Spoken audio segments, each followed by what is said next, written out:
Hello दोस्तों, आप सभी लोगों का स्वागत है हमारे यूट्यूब चैनल स्टडी समागम पर।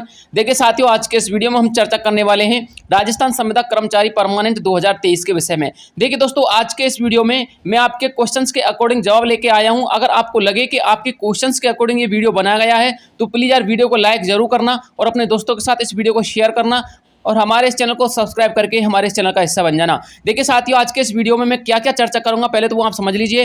देखिए दोस्तों, सबसे पहले तो आप लोग हमसे यही सवाल करते हो कि सर हमें ये बता दीजिए हमारा स्थायीकरण होगा या फिर हमारा नियमितीकरण होगा। यदि हमारा स्थायीकरण होता है तो उसमें हमको क्या प्रॉफिट होंगे, यदि हमारा नियमितीकरण होता है तो उसमें हमको क्या प्रॉफिट होंगे। और साथ में दोस्तों आपका अगला क्वेश्चन ये होता है कि सर स्क्रीनिंग टेस्ट के बारे में हमको थोड़ा सा बताइए कि स्क्रीनिंग टेस्ट क्या होता है और दोस्तों ये स्क्रीनिंग टेस्ट क्यों लागू किया गया है, ठीक है ना।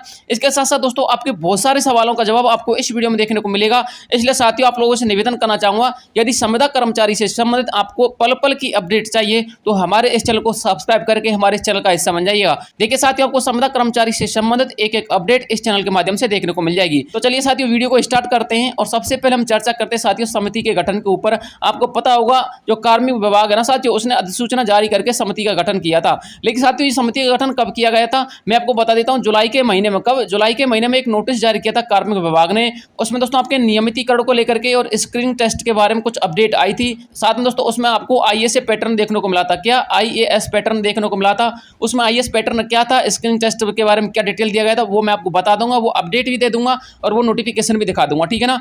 अब साथियों जो जुलाई में हमको नोटिफिकेशन देखने को मिला था उसमें हमको कुछ खुशखबरी के पॉइंट हैं या फिर नहीं है, वो भी मैं आपको बताऊंगा। साथ में दोस्तों अभी जो प्रोसीजर चल रहा है नियमितीकरण होने का, क्या नियमितीकरण होने का जो प्रोसीजर चल रहा है इसके बारे में भी मैं आपको अपडेट दूंगा, ठीक है ना। अब देखिए साथियों, उसके बाद जब आपकी कार्मिक विभाग की अपडेट आई थी तो दोस्तों 16 अगस्त को जयपुर में मीटिंग हुई थी। अब दोस्तों इस मीटिंग में क्या हुआ था वो मैं आपको पिछले वीडियो में बता दिया है। यदि आपने वो वीडियो जाके नहीं देखा है तो आप लोग उस वीडियो को जाके देख सकते हो। उस वीडियो की लिंक मैं आपको इस वीडियो के डिस्क्रिप्शन बॉक्स में डाल दूंगा, वहां पे क्लिक करके उस वीडियो को देख लेना, ठीक है ना। उसके साथ ही आपको बता दूंगा आपके नियमितीकरण की फाइल तैयार की गई थी और सॉफ्टवेयर तैयार किया गया था, ठीक है ना। लेकिन दोस्तों नियमितीकरण के साथ साथ क्या हमारा स्थायीकरण होगा या फिर हमारा नियमितीकरण ही रहेगा, ठीक है ना। इस पर हम चर्चा करने वाले हैं। ये आज के वीडियो के सबसे अहम पॉइंट होंगे दोस्तों। एक तो नियमितीकरण को लेकर के, एक स्थायीकरण को लेकर के और एक स्क्रीनिंग टेस्ट में क्या होगा इसको करके, ठीक है ना। साथ में दोस्तों आईएएस पैटर्न को लेकर के भी हम चर्चा करेंगे, ठीक है ना। देखिए साथियों सबसे पहले मैं आपको बता दूं नियमितीकरण क्या होता है और स्थायीकरण क्या था, पहले तो वो समझ लीजिए। देखिए साथियों, जब किसी कैंडिडेट की गवर्नमेंट नौकरी लगती है, मैं संविदा की बात नहीं कर रहा हूं, मैं गवर्नमेंट की बात कर रहा हूं, तो गवर्नमेंट नौकरी लगती है तो साथियों उसमें 2 साल का प्रोबेशन पीरियड होता है। क्या होता है? प्रोबेशन पीरियड होता है दोस्तों, उसको बोलते हैं अस्थायी समय। क्या बोलते हैं?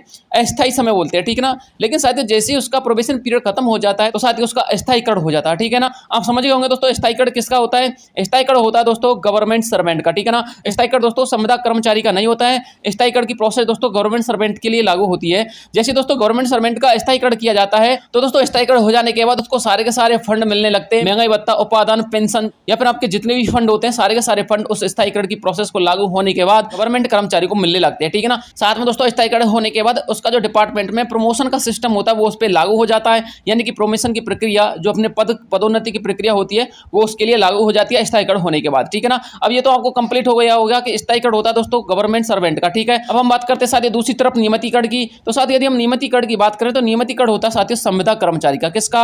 संविदा कर्मचारी का होता है। अब देखिए एक संविदा कर्मचारी में और एक नियमितीकरण के कर्मचारी में कुछ डिफरेंस समझ लीजिए। जो संविदा कर्मचारी होते हैं ना दोस्तों, संविदा कर्मचारी को एक फिक्स पेमेंट पे काम करना पड़ता है या फिर हम ऐसा समझ सकते हैं संविदा कर्मचारी को न्यूनतम पेमेंट पे काम करना पड़ता है। लेकिन दोस्तों जैसे ही संविदा कर्मचारी का नियमितीकरण हो जाता है तो दोस्तों नियमितीकरण होने पर उसका जो पेमेंट है ना वो दोगुना हो जाता है। कितना हो जाता है? 2 गुना हो जाता है। इसके साथ साथ साथियों संविदा कर्मचारी को इसमें कुछ भी फंड वगैरह नहीं मिलते। साथ में दोस्तों उसको किसी भी पेंशन योजना का लाभ नहीं मिलता है। तो साथियों इसी का साथ साथ यदि उसका नियमितीकरण हो गया तो उसको दोस्तों इसमें पेंशन योजना के लाभ भी मिलेंगे, उसको उसमें दोस्तों फंड भी मिलेंगे। साथ में दोस्तों संविदा कर्मचारी के जितने भी महंगाई राहत फंड होते हैं वो भी इसमें दिए जाते हैं, ठीक है ना। ये होती है दोस्तों नियमितीकरण की प्रक्रिया। लेकिन साथियों इसमें प्रमोशन का कोई स्कोप नहीं होता है, ठीक है। उसके बाद दोस्तों इसमें रिटायरमेंट का भी सिस्टम होता है, ठीक है। एक तरह से हम समझ सकते हैं गवर्नमेंट से कुछ 10-5% इसको कम समझ लीजिए। अदरवाइज दोस्तों एक तरह से आप गवर्नमेंट सर्वेंट ही हो जाते हैं। अब देखिए साथियों जो संविदा कर्मचारी होते हैं उसको दोस्तों हमारे जो वरिष्ठ अधिकारी होते हैं वो हटा भी सकते हैं। लेकिन साथियों यदि उसका नियमितीकरण हो गया ना तो उसको वरिष्ठ अधिकारी कोई भी हटा नहीं सकता, ठीक है ना। ये होता है इसका नियमितीकरण का प्रोसेस।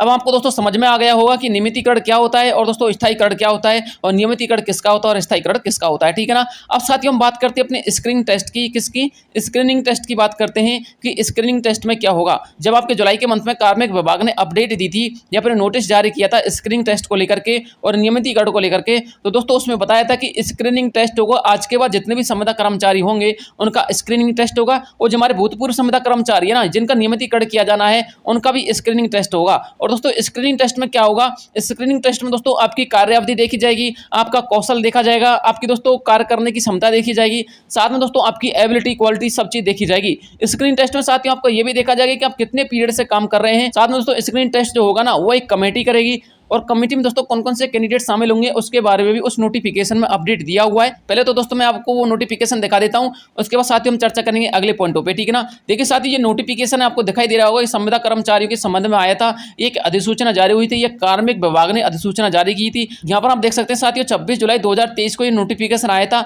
अब देखिए साथियों इस नोटिफिकेशन में मैंने आपके लिए एक एक पॉइंट को क्लियर किया है, इसलिए थोड़ा सा इसको कट कर करके मैंने आपको यहाँ पर एक एक पॉइंट को नोटिस करवाने की कोशिश की है, ठीक है। आप इसको रीड कर लीजिएगा, ठीक है। यदि आप इसको रीड करना चाहते हो तो उसके बाद दोस्तों अपना अगला पॉइंट आता है, ये दूसरे नंबर का पॉइंट है, ये संक्षिप्त नाम है प्रारंभ है। इसमें साथियों 2022 के यानी कि जिन संविदा कर्मचारियों को 2022 में नौकरी पर रखा गया था उनको दोस्तों एक नियम के तहत, नियम नंबर 20 के तहत उनको रखा गया था, लेकिन नियम नंबर 20 में दोस्तों उन्होंने संशोधन कर दिया है, ठीक है ना। नियम नंबर 20 में क्या कर दिया है, संशोधन कर दिया। संशोधन को आप यहाँ पर पढ़ सकते हैं, ठीक है ना। आप इसको अच्छी तरह से पढ़ लीजिएगा। वैसे तो साथियों 2 पेज का लेटर था, लेकिन मैंने आपको यहाँ पर एक ही पेज में दिखाने की कोशिश की है, जो अपने मेन पॉइंट है ना मैंने उनको ही दिखाने की कोशिश की है, ठीक है ना। ये दूसरा आपका दूसरा पॉइंट है। दूसरा पॉइंट स्क्रीनिंग टेस्ट के बारे में, किसके बारे में, स्क्रीनिंग के बारे में साथियों। स्क्रीनिंग जब होगी तो उसमें एक कमेटी गठित होगी। वैसे तो मैंने आपको इस कमेटी के बारे में साथियों पिछले वीडियो में अच्छी तरह से विश्लेषण कर दिया था कि कमेटी में कौन कौन से कर्मचारी अधिकारी सम्मिलित होंगे, ठीक है। लेकिन साथ यदि फिर भी आप इसको देखना चाहते हो, नोट डाउन करना चाहते हो कि नोटिफिकेशन में क्या क्या आया था, वो आप देख लीजिए। देखिए साथियों जब आपका स्क्रीनिंग होगा, ठीक है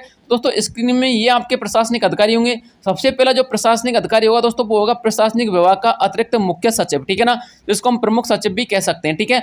उसके बाद साथियों अगला कौन होगा, अगला होगा वित्त विभाग का अतिरिक्त मुख्य सचिव, ठीक है। अगले कौन होंगे, अगले होंगे कार्मिक विभाग के प्रमुख सचिव, और उसके बाद दोस्तों अगले कौन होंगे, अगले होंगे दोस्तों विभाग के अध्यक्ष, यानी कि जो हमारे विभाग अध्यक्ष होते हैं वो इसमें सम्मिलित होंगे। जैसे कि आप चिकित्सा विभाग में काम करते हो तो चिकित्सा विभाग में जितने भी सरकारी कर्मचारी हो उनमें से जो अपने मुख्य सरकारी कर्मचारी हैं जिनमें एबिलिटी क्वालिटी है उनको भी दोस्तों इस कमेटी में सम्मिलित किया जाएगा, ठीक है ना। तो दोस्तों ये कमेटी आपके नियमितीकरण की प्रक्रिया को निर्धारित करेगी कि आपको नियमितीकरण किया जाना चाहिए या फिर नहीं किया जाना चाहिए, ठीक है ना। तो साथ ही मुझे उम्मीद है कि आपके जितने भी डाउट होंगे वो सारे के सारे सॉल्यूशन उनका मिल गया होगा। वैसे मैं आपको इन्हीं डाउटों के सॉल्यूशन के लिए ये वीडियो बनाया था। साथ में दोस्तों यदि आप इस नोटिफिकेशन को पढ़ना चाहते हो तो इस पूरे नोटिफिकेशन को अच्छी तरह से पढ़ लीजिएगा। मैं इसके लिंक दोस्तों वीडियो के डिस्क्रिप्शन बॉक्स में डाल दूंगा। यदि आप इसको इंग्लिश में पढ़ना चाहते हो दोस्तों इंग्लिश में भी पढ़ सकते हो, और इसको आप हिंदी में पढ़ना चाहते हो तो हिंदी में भी पढ़ सकते हो, ठीक है ना। अब साथियों मैं आपको बता दिया है कि ये पूरा सिस्टम क्या होता है, स्क्रीन टेस्ट क्या होता है, नियमितीकरण क्या होता है, अस्थायीकरण क्या होता है, ठीक है ना। उसके बाद साथियों मैंने आपको ये भी बता दिया कि कमेटी में कौन कौन से अध्यक्ष होंगे, कौन कौन से कर्मचारी अधिकारी होंगे, ठीक है। यदि साथियों आपको वीडियो पसंद आया हो तो यार प्लीज वीडियो को लाइक करना और अपने दोस्तों के साथ शेयर करना। मेरे इस वीडियो को बनाने का आज का मकसद यही था कि सारे के सारे डाउटों का सॉल्यूशन कर दिया जाए, ठीक है ना। मिलता हूं आपसे नेक्स्ट किसी वीडियो में, तब तक के लिए जय हिंद जय भारत।